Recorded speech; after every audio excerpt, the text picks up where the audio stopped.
வயிறு குலுங்கச் சிரிக்க வைக்கும் ராமாயண சொற்பொழிவே உச்சி முதல் உள்ளங்கால் வரை.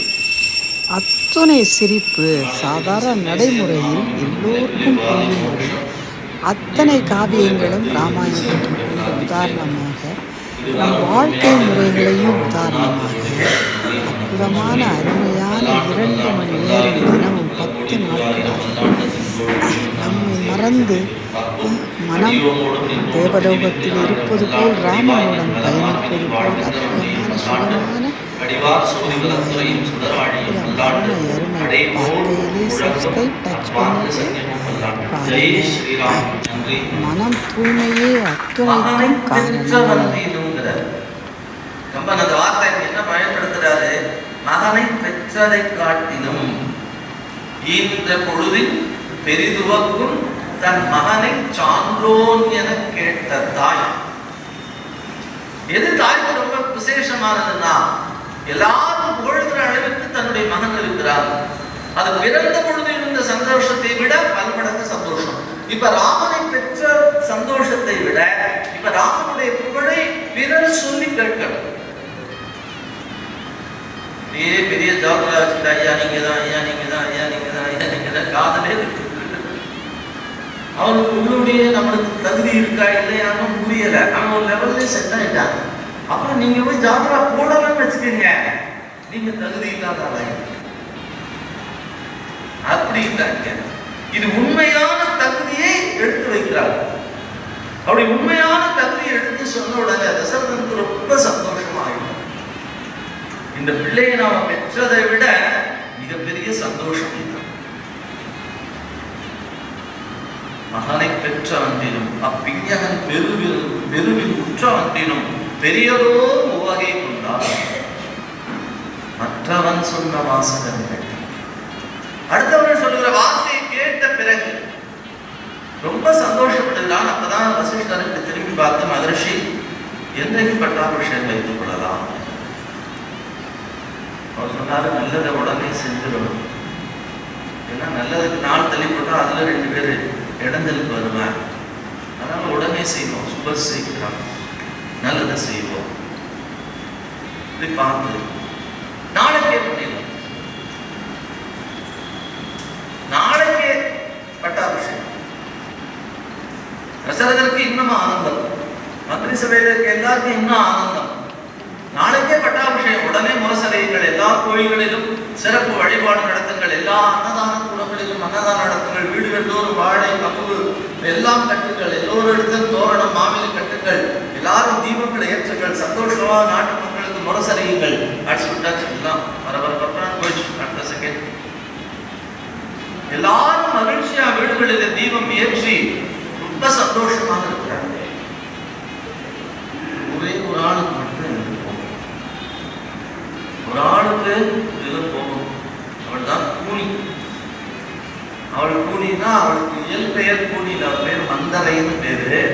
அவள் முதுகு கூனலா இருந்ததுனால அவள் கூனி. நீங்க முதுகு கூனலாக ஏற்கனவே 2 பேர் இருந்தார்கள். அவர்கள் 2 பேரையும் பகவான் என்ன பண்றாரு? பெரிய அளவில் மாற்றிட்டார். ஏன்னா அவர்கள் உடல் தான் கூனலாக இருந்தது, மனசு கூனலா இல்லை.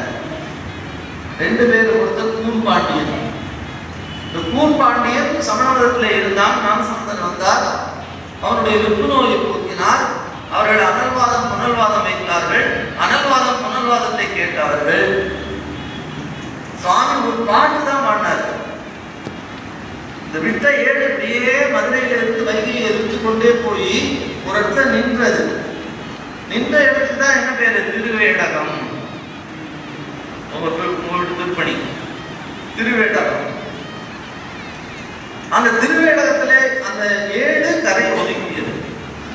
அந்த 7ல சுவாமி என்ன எழுதியிருந்தாரு? வாழ்க அந்தனர் வானவர் ஆனினம் வீழ்க தன்முதல் வேந்தனும் போக்குக ஆழ்க தீயதெல்லாம் அரண் நாமமே சூழ்க வையகம் உயர்வு என்பதே. இது ஒரு வார்த்தை போட்டார், வேந்தனும் ஓங்குகன்னு போட்டார். அதுவரைக்கும் கூன்பாண்டியனாக இருந்தவன் இந்த வார்த்தை பகவான் சொன்ன உடனே, ஞானசம்பந்தர் சொன்ன உடனே நின்ற சீர் நெடுமாறன் ஆனான். கூன்பாண்டியனாக இருந்தவன் நின்ற சீர் நெடுமாறன் ஆயிட்டான். ஆனால்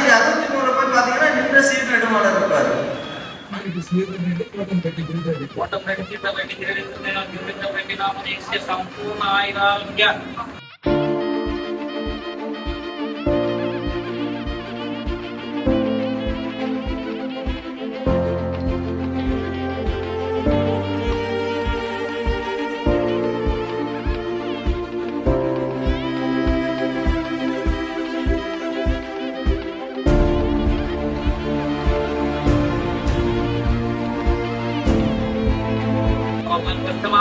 अन्नदान समय संपूर्ण दीर्घायुषु प्राप्तिस्तु सकल वेदान्तसिद्धिरस्तु मनोवाञ्छान्तु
வந்திருப்பாங்க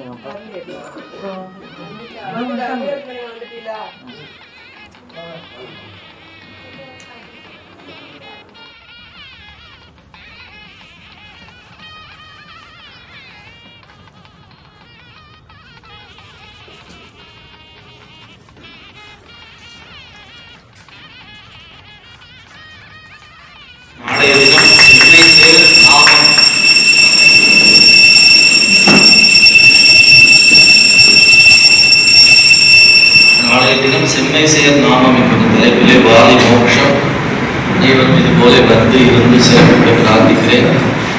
இதுகாரம் பொறுமையாக இருந்து கேட்டவர்கள் முன்னாள் திருவடிகள் வணக்கம் சொல்லி பல்லாண்டு பல்லாண்டு பல்லாயிரம் ஆண்டு பல கோடி நூறாயிரம் பல்லாண்டு சிந்தோடு பிரிவனாகின் சேவடி செவ்வித்திருப்பார்போல் அடியோமோடு நின்றோடு பிரிவித்து ஆயிரம் பல்லாண்டு வடிவாய் நின் நல மார்பினில் வாழ்கின்ற ஒன்றிய பல்லாண்டு அடிவார் சோதி வளத்துறையும் சுடராழியும் பல்லாண்டு அடைபோர் முழங்கும் அப்பாந்த சன்னியமும் பல்லாண்டு. ஜெய் ஸ்ரீராம். நன்றி. மகனை பெற்ற வந்தினுங்கிறார் கம்பன். அந்த வார்த்தை என்ன பயன்படுத்துறாரு? மகனை பெற்றதை காட்டினும் இந்த பொழுதில் பெரிதுவக்கும் தன் மகனை சான்றோன் என கேட்ட தாய். எது தாய்க்கு ரொம்ப விசேஷமானதுன்னா, எல்லாரும் புகழ்கிற அளவுக்கு தன்னுடைய மகன் இருக்கிறார். அது பிறந்த பொழுது இருந்த சந்தோஷத்தை விட பல்மடங்கு சந்தோஷம். இப்ப ராமனை பெற்ற சந்தோஷத்தை விட இப்ப ராமனுடைய புகழை பிறர் சொல்லி கேட்கணும். பெரிய ஜாபராஜ் ஐயா நீங்கதான், ஐயா நீங்கதான், ஐயா நீங்கதான், ஐயா நீங்கதான் காதலே அவங்க உங்களுடைய நம்மளுக்கு தகுதி இருக்கா இல்லையானு புரியல. நம்ம ஒரு லெவல்ல செட் ஆயிட்டாங்க. அப்புறம் நீங்க போய் ஜாபரா போடணும்னு வச்சுக்கீங்க, நீங்க தகுதி இல்லாத ஆளாயிரு அப்படின்றாங்க. இது உண்மையான தகுதியை எடுத்து வைக்கிறார். அப்படி உண்மையான தகுதியை எடுத்து சொன்ன உடனே தசரதனுக்கு ரொம்ப சந்தோஷமாயிடும். இந்த பிள்ளையை நாம பெற்றதை விட மிகப்பெரிய சந்தோஷம் இதுதான். மகனை பெற்ற அன்றினும் அப்பிஞகன் பெருவில் உற்ற அன்றினும் பெரியதோர் உவகை கொண்டார். மற்றவன் சொன்ன வாசகன் கேட்டான். அடுத்தவன் சொல்ற வார்த்தையை கேட்ட பிறகு ரொம்ப சந்தோஷப்படலாம். அப்பதான் வசிஷ்டருக்கு திரும்பி பார்த்த மகர்ஷி எந்த பட்டாபிஷேகம் வைத்துக் கொள்ளலாம். அவர் சொன்னாரு, நல்லதை உடனே செஞ்சிடணும். ஏன்னா நல்லதுக்கு நாள் தள்ளி போட்டா அதுல 2 பேர் இடைஞ்சலுக்கு வருவாங்க. அதனால உடனே செய்வோம், சுப சீக்கிரம் நல்லதை செய்வோம். இப்படி பார்த்து நாளைக்கே பண்ணிடலாம். நாளைக்கே பட்டாபிஷேகம். ரசவதற்கு இன்னும் ஆனந்தம், மந்திரி சபையிற்கு எல்லாருக்கும் இன்னும் ஆனந்தம். நாளைக்கே பட்டாபிஷேகம். உடனே முரசறைகள், எல்லா கோயில்களிலும் சிறப்பு வழிபாடு நடத்துங்கள். எல்லா அன்னதான கூடங்களிலும் அன்னதானம் நடத்துங்கள். வீடுகள் தோறும் வாழை, கம்பு எல்லாம் கட்டுங்கள். எல்லோரும் இடத்தில் தோரணம், மாவிலை கட்டுங்கள். எல்லாரும் தீபங்களை ஏற்றுங்கள். சந்தோஷமா நாட்டு மக்களுக்கு முரசறையுங்கள். எல்லாம் பரபரப்பான போயிடுச்சு. அடுத்த செகண்ட் எல்லாரும் மகிழ்ச்சியா வீடுகளில் தீபம் ஏற்றி ரொம்ப சந்தோஷமாக இருக்கிறாங்க. ஒரே ஒரு ஆளுக்கு மட்டும் ஒரு ஆளுக்கு இதுல போகும். அவள் தான் கூனி. அவள் கூனினா அவளுக்கு இயல் பெயர் கூனியில், அவள் பேர் மந்தரைன்னு பேரு.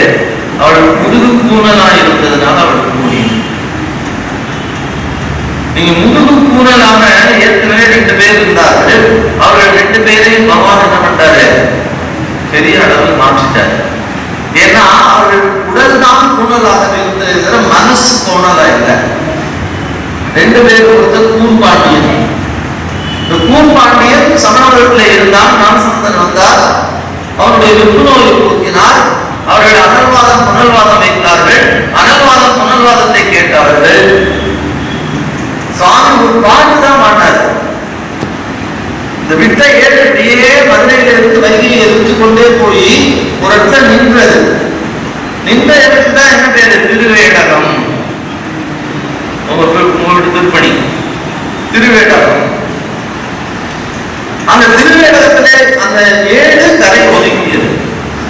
அந்த 7 சுவாமி என்ன எழுதியிருந்தாரு, வாழ்க அந்தனர், வானவர், ஆனினம், வீழ்க தன்முதல், வேந்தனும் போக்குக, ஆழ்க தீயதெல்லாம், அரண் நாமமே சூழ்க, வையகம் உயர் தீர்ந்ததே. இது ஒரு வார்த்தை போட்டார், வேந்தனும் ஓங்குகன்னு போட்டார். அதுவரைக்கும் கூன்பாண்டியனாக இருந்தவன். இந்த வார்த்தையை பகவான் சொன்ன உடனே, ஞானசம்பந்தர் சொன்ன உடனே நின்ற சீர் நெடுமாறனாக மாறினான். கூன்பாண்டியனாக இருந்தவன் நின்ற சீர் நெடுமாறன் ஆயிட்டான். அதாவது 63 பாத்தீங்கன்னா நின்ற சீர் நெடுமாறன் இருப்பாரு.